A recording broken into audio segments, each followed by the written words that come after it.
बुलेटिनच्या सुरुवातीलाच बातमी आहे बारामतीमधून। बारामतीच्या एआय कार्यशाळेच्या समारोप कार्यक्रमात पवार कुटुंब एकत्र आलं होतं। मात्र अजित पवार यांनी या कार्यक्रमाला जाणं टाळलं। अजित पवार हे माळेगाव कारखान्याच्या निवडणूक प्रचारात व्यस्त होते। पाहुयात एक रिपोर्ट। बारामतीच्या कार्यक्रमात पवार कुटुंब एकत्र, अजित पवारांनी मात्र जाणं टाळलं। शरद पवार आणि सुप्रिया सुळेंच्या भाषणापूर्वीच सुनेत्रा पवारही निघाल्या। बारामतीच्या एआय कार्यशाळेच्या समारोप कार्यक्रमाला जाणं उपमुख्यमंत्री अजित पवारांनी टाळल्याचं दिसून आलंय। या कार्यक्रमात शरद पवार, सुप्रिया सुळे आणि सुनेत्रा पवार उपस्थित होते। तिकडे माळेगाव सहकारी साखर कारखाना निवडणुकीच्या प्रचाराचा आजचा शेवटचा दिवस आहे आणि याच प्रचारासाठी दादा व्यस्त असल्याचं बोललं जात आहे। तर कार्यक्रमात शरद पवार आणि सुप्रिया सुळेंच्या भाषणापूर्वीच सुनेत्रा पवारही निघून गेल्याचं पाहायला मिळालं। आज पवार कुटुंब एकत्र येणार होतं, म्हणजे तरी कार्यक्रम तरी आर्टिफिशियल इंटेलिजन्सचा असता, मात्र उपमुख्यमंत्री अजित पवार या ठिकाणी आहेत। मात्र शारदा प्रांगणमध्ये अहिल्याबाई होळकर यांचा कार्यक्रम त्या ठिकाणी मला नाही माहिती, त्यांना विचारायला लागेल, मला कसं माहिती असेल। सुनेत्राताई पण आपलं भाषण, साहेबांचं भाषण होण्यापूर्वीच निघून गेल्या, काही सांगून आपल्याशी काही चर्चा झाली? सगळ्या गोष्टी काय सांगायच्या नसतात कॅमेरामध्ये, काही गोष्टी पर्सनल असतात की नाही। माळेगाव सहकारी साखर कारखान्याच्या निवडणुकीच्या प्रचारामुळे अजितदादा व्यस्त आहेत, त्यामुळे त्या एआयच्या कार्यक्रमाला दादा येऊ शकले नसले तरी आदरणीय सुनेत्रा वहिनी त्या ठिकाणी होत्या। याच माळेगाव सहकारी साखर कारखान्याच्या चेअरमन पदासाठी दादा स्वतः मैदानात उतरलेत। ही निवडणूक जिंकण्यासाठी स्वतः अजित पवारांनी शड्डू ठोकलाय। दरम्यान यावरूनच दादांचा अहंकार वाढल्याची टीका विजय शिवतारेंनी केली आहे। तर 10 वर्षांपासून शिवतारेंच्या डोक्यात वळवळणारा अहंकाराचा किडा शांत झाला पाहिजे असा पलटवार मिटकरींनी केलाय। जो काही घमंड आहे तो योग्य नाही। आता आम्ही एकदा सांगितलं होतं की बा आता आमची दुश्मनी पाहिली, आता दोस्ती बघा।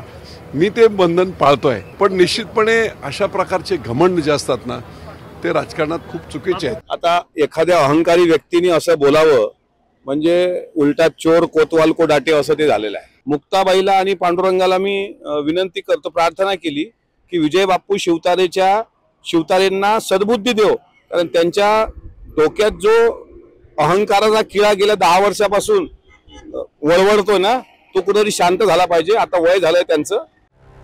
चंद्रराव तावरेंचं वय काढणाऱ्या अजित पवारांवर शिवतारेंनी टीका केली आहे। चंद्रराव तावरेंच्या जागी तुमचे वडील असते तर तुम्हाला कसं वाटलं असतं, असाही सवाल शिवतारेंनी उपस्थित केलाय। आता चंद्रराव तावरेंसारखा वयस्कर माणूस आहे, अरे तुमचे वडील असते तर तुम्ही बोलला असता का? तुम्हाला आता पायजमा नाही घालता येत, आता लुंगी घालताय, तुम्ही वडिलांना बोलला असता का? वडिलांच्या वयाचे आहेत ना ते, काहीतरी तारतम्य बाळगलं पाहिजे। असं आहे, चंद्रराव तावरे, रंजन तावरे आणि दादा हे त्यांचं बघून घेतील। चंद्रराव तावरे काय बोलले हे सगळ्यांनी पाहिलं आणि दादांची बोलण्याची एक शैली आहे। यांच्या पोटात दुखण्याचं कारण नाही ना, तुम्ही तुमच्या पुरंदरच्या संस्था कुठे मातीत घातल्यात त्याचा एकदा अभ्यास करा आणि मग दादांवर बोला। दरम्यान सत्ता वेगवेगळ्या हातात गेली तर विकासाला वाव मिळतो असं म्हणत युगेंद्र पवारांनी संधी देण्याची विनंती माळेगाव साखर कारखान्याच्या निवडणुकीदरम्यान केली आहे। सत्ता जर सगळी सत्ता एका हातात जर गेली तर मग ती सत्ता भ्रष्ट होती। सत्ता अधिक लोकांच्या हातात असली पाहिजे, मग ते लोकशाहीसाठी चांगलं असतं। इथून पुढं आम्हाला तुम्ही संधी द्या, जास्तीत जास्त क्रशिंग आम्ही करून दाखवू, उत्तम दर सलग 5 वर्षासाठी आम्ही देत राहू। बारामतीमधील पीडीसीसी बँकेची मुख्य शाखा रात्री 11 वाजेपर्यंत खुली होती। तर बँकेतील वसुली अधिकाऱ्याच्या टेबलावर माळेगाव साखर कारखान्यातील सभासदांच्या मतदार याद्या सापडल्यात असा आरोप सहकार बचाव शेतकरी पॅनलचे प्रमुख रंजन तावरेंनी केला।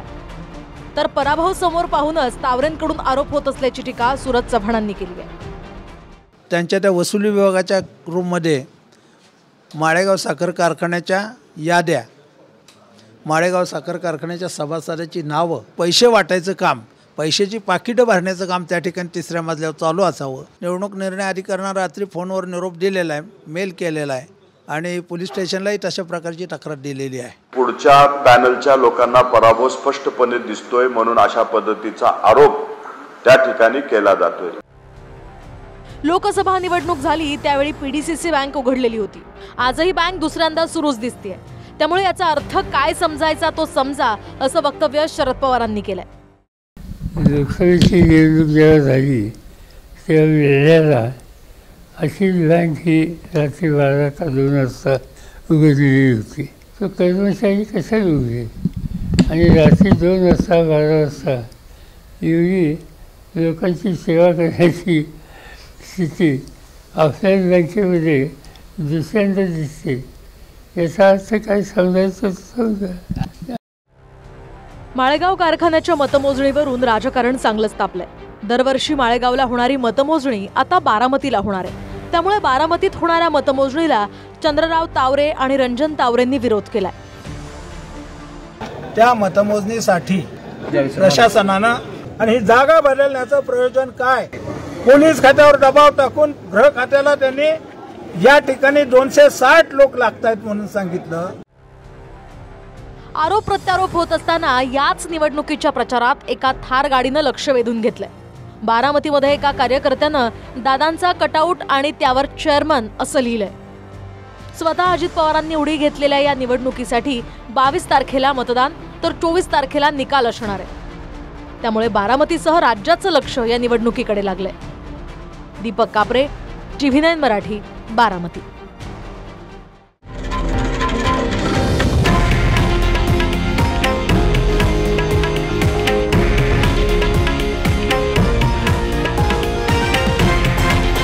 हे आहे देशातील नंबर 1 न्यूज नेटवर्क आणि आपण पाहत आहात TV9 मराठी, एकमेव.